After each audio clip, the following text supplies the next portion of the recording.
महाराष्ट्र की राजनीति में आरोपों का तापमान एक बार फिर चरम पर है। कांग्रेस के प्रदेश अध्यक्ष हर्षवर्धन सपकाल ने मुख्यमंत्री देवेंद्र फडणवीस पर तीखा हमला बोलते हुए उन्हें राज्यों में गुंडों और असभ्य राजनीति का मास्टरमाइंड बताया।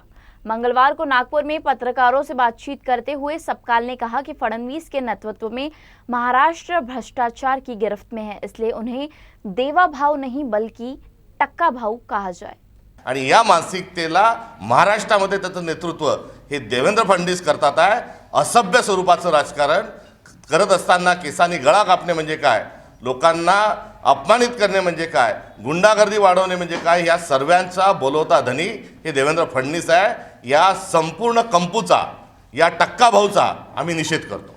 यही नहीं, सपकाल ने आरोप लगाया कि मौजूदा बीजेपी लीडरशिप राष्ट्रीय स्वयंसेवक संघ के संस्थापकों की पहचान मिटाकर उनकी जगह मोदी और शाह की तस्वीरें स्थापित करना चाहती है। तर ही विकृत मानसिकता आहे। त्यांना भारतीय जनता पक्षाच्याही नेत्यांच्या आठवणी पुसून काढायच्या आहेत।